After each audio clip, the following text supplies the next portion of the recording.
You got it all. Nah, I thought I did until I remembered you, man. I said, nah, well, I got to keep on going because, I got to get to that CEO status, man.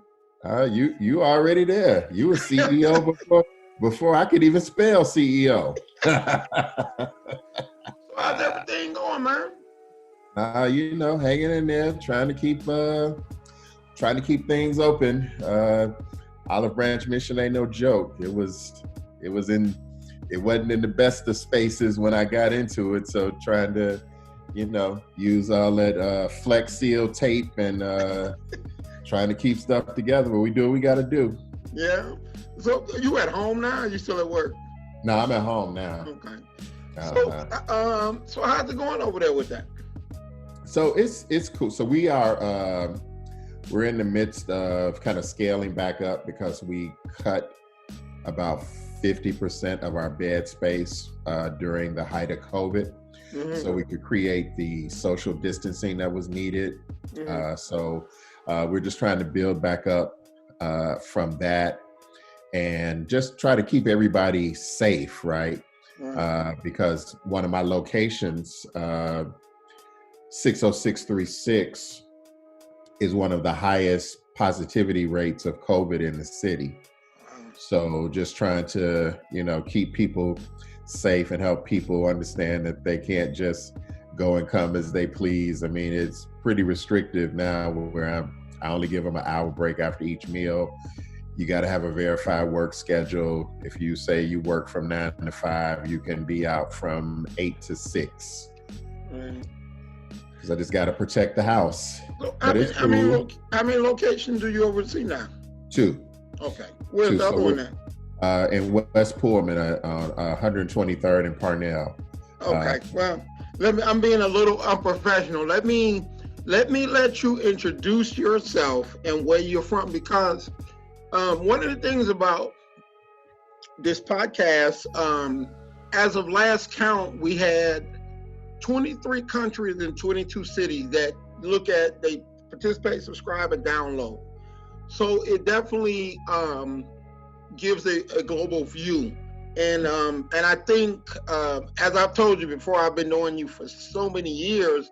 I think what you're doing and who you are and what you've been blessed to do is just such a great thing that I wanted to, if possible, help you out in some way in terms of, people giving or whatever it may be. So I will let you officially introduce yourself, what you do, who you are, where's your location and stuff like that, so people will know. All right, cool. Well, I'm LaFarise Neely. I'm the president and CEO for Olive Branch Mission. We are a human service provider located in the city of Chicago. We are primarily focused on helping men, women, and families who are dealing with chronic homelessness. Within the program offerings that we have, it includes a drug addiction recovery program for men. With each person that is in our care, we provide case management and support. We help people get access to benefits such as health insurance, maybe government benefits if they're eligible. We help them get access to medical appointments. We have a clinic that comes in once a week to do basic assessments for individuals. We help people with job skills and training, and just to do everything that would help break that cycle of homelessness. I think one of the assumptions that isn't accurate about people who are homeless is just assume that they were an alcoholic or a drug user, and they just did some things that had them, get displaced from their families.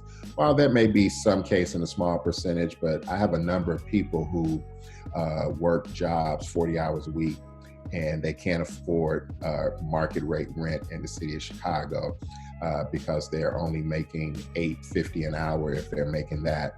So we are a space that will allow people to build a plan on how they can recover and hopefully put them in a place where they will never have to experience homelessness again. Our 2 locations in the city of Chicago, We're 6310 South Claremont, that's in the West Inglewood community. And in West Pullman, on the south side of Chicago, we're located at 544 West 123rd Street. Okay, all right.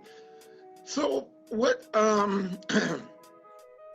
as a person, and then like I said, I've been knowing you, God, when I met you, you were delivering supplies for American Red Cross when people's house burned down.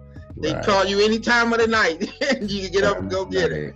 That's right. What, and I've seen you climb the ranks all the way to where you are now. What is it about you that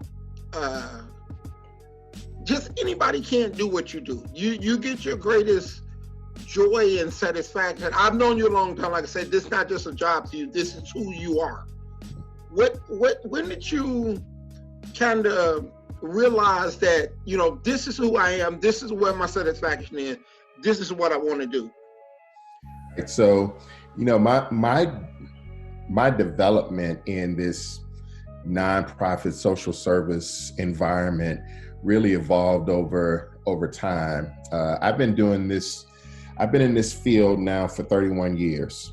And when I started out in this space, I was with the Red Cross and I was an accounting clerk and I had no sense of what they did as an organization. I was just happy to have a job. I had an associate's degree in accounting. I thought at the time I wanted to be a CPA, and I thought that would be a great opportunity, doing some clerical accounting work in this organization that would help me grow. After doing that work for about 1.5 years and starting to understand what the Red Cross as an organization was doing, that piqued my interest in wanting to learn a little more and do more. And I actually had some good supervisors who helped coach and give me opportunities to experience more things that the Red Cross did. So I did a couple of roles. I worked in human resources, learning that side of the organization. I managed one of our community sites where I oversaw all of our programs that we administered in the city. But I really started to understand how my career could develop when I started working in disaster services.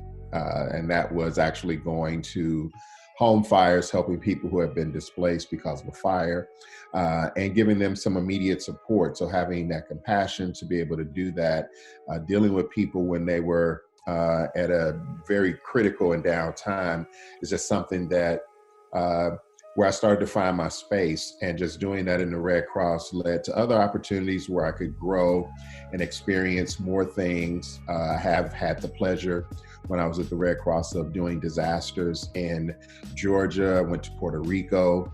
I was actually in New York for a hurricane when it made landfall, and just had a host of experiences where I was actually leading operations. So I grew where there was trust in my ability to make decisions about how we were going to tackle that particular issue. So just that growth and being in that space, and just appreciating the fact that I had a skill set that was really good in terms of helping do things administratively, but really helping people, and just being able to look at a situation and understand it really helped kind of shape where I've been able to go with my career, which led to growth with the Red Cross while I was in Chicago, which led me going to Michigan and being CEO for Detroit Red Cross for a period of time, wound up being Chief Operating Officer for the state enterprise for the Red Cross. And then that led me back to Olive Branch 3 years ago, where I've been CEO since. But it's all been around utilizing a skill set that will let me help people process things and move from this space that they didn't plan to be in into something that's hopefully more sustaining. Now, most people, when they see a homeless person, they look at them a certain way. Like you said, they think, oh, he's a drug addict, he's an alcoholic, he's this, he's that. Through your eyes, when you see a person, what do you see? Well, So, there are some people who've had some experiences that do put them in that place. But what I see generally are folks, nobody woke up this morning and said, you know what, today is a good day to be homeless. Nobody wakes up with that mindset. I have men who get up every day and go to work. They go to work and they do their 40 hours a week. They just can't afford to have an apartment. Maybe some things happened in the past. Maybe they weren't good with handling money. Maybe they did have some other issues, but they're good individuals who are just trying to do something better with themselves. So I'm treating everybody with respect. You come into my house, I'm treating you with respect. I'm greeting you with a good morning, gentlemen. Hey, brother, how you doing? Tell me about what's going on. I'm interacting with the families. I'm talking to people. I feel like I'm very approachable because when we think about the grand scheme of life, we are all just a few decisions from having something catastrophic like that as well. And we all could be in a position where we need the resources of an organization like Olive Branch Mission to help you stand up after you have been put in a situation, again, like nobody planned. Did not wake up and say, I want to be in this situation.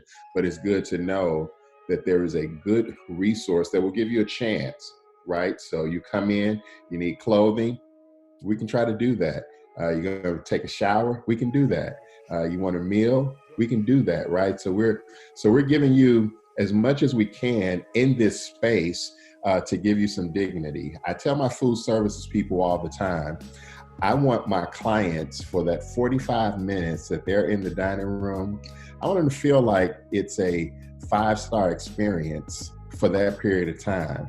Now, it doesn't change the fact that they are in this circumstance, but we should be able to do some things for them that they don't have to concentrate and just continuously be flooded with the thought of, wow, I'm homeless. So I think the best thing that we can do as individuals, while there are some people who are really at a space on the streets who are homeless, there are a lot of people who are homeless, not at anything that they plan to do, but it's just the circumstances of life. So you got to treat people with dignity. You got to treat them with respect, and know, again, that none of us are above having something that would put us in that situation. What do you think is the hardest part of your job and the easiest part, the most gratifying part of your job? So administratively, the hardest part of the job is maintaining the resources to run the organization, financial resources, other items to meet all of the needs that we have.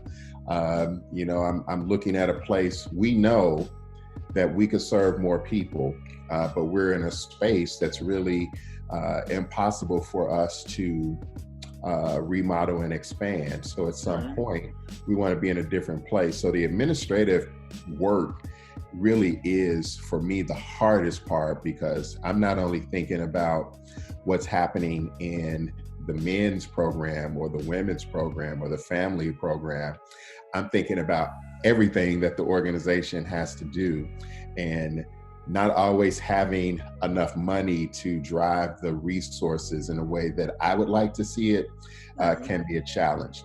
I think the most gratifying experiences are when we see people have success. When someone completes our drug addiction program, we celebrate them. They have an actual graduation where we celebrate the accomplishment for them. When I have people who secure an apartment and they're going to be able to move, we celebrate that, because if it were not for the intervention of Olive Branch, they may not have been able to get to that place where they get a key to a place that they can go in and close the door, or they can say, I am clean today because I was able to go through this program at Olive Branch. So the gratifying parts are always seeing the success in people. The challenging parts are always trying to deal with the administrative stuff. Tell me one of your biggest success stories. I will share. I had a gentleman who had been in the shelter for a couple of years, and he had proven himself to be a helper, right? Helping to keep the floor clean, taking the lead to do laundry, just being a really good person. And he would always talk to me about, I want a job. And I always tell him, I can't hire you as long as you are working here. I mean, as long as you live here. Well, he went out and worked with his case manager. He was able to find an apartment, got that apartment, gave me his resume. He's been on my staff now for 1.5 years. And I've got a couple of stories like that. So I've been able to hire people who have transitioned out of being chronically homeless to now having a full-time job that offers health insurance and vacation time.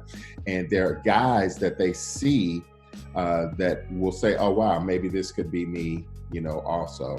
So I've always been open to trying to help pull talent out of our from people who have been clients in our organization to actually become employees, because that's just a way to help change that cycle, to help people not be in the circle of homelessness. Oh, wow, that's excellent, man. So you're getting that gratification every day you go to work. Absolutely. I used to say, so even when I grew in the Red Cross, I became more administrative, and my touches with individuals lessened. For people who had actually experienced a disaster, but I was still in a decision-making place. But it's just something about knowing that you go into an organization, and every day, because of the work that we do, there are a number of people who had a place to sleep, who had food, who had resources to help them navigate whatever it is that they needed to do. So I can say without a doubt that we help somebody every day with our programs and our services, and that can't be disputed, because prior to the COVID and us needing to reduce our available beds, in my men's program, I have 100 beds. We often had a census of about 110 guys every night, because we could provide that comfort for them, even if they wound up having to sleep on a cot, because I just didn't have, the available bed space. So I think that's the thing. That's why we need to do this. Well, I had told you when you came back from Michigan, we sat in the office, and I said, a lot of times things happen and God knows better. Although you may not be making the money, you can't afford your training no more, but I see you in a happier space. Yeah, so if we could talk about that for a bit, when I sat in your office, having just kind of recounted the exit from the organization where I had spent 28 years, it was bitter, because I felt like I was not, I felt like, the contributions that I made to the organization were not taken into account. And I started to experience these challenges with individuals who I worked for. And I felt like more could have been done or should have been done to acknowledge that thing that I was experiencing, but that was not the case. So for a while I was bitter and I wasn't happy about it. Coming to Olive Branch with all of the challenges that we deal with in that space, there have been a number of days when I'm like, man, why do I keep doing this because of all the challenges? But in a very short period of time, I have been able to build the same kind of connectivity with this smaller workforce that I had with the larger workforce when I was with the Red Cross. I have a lot of, I bring my experience of doing things to the table, and because I deal with people in the way that I do, people trust me.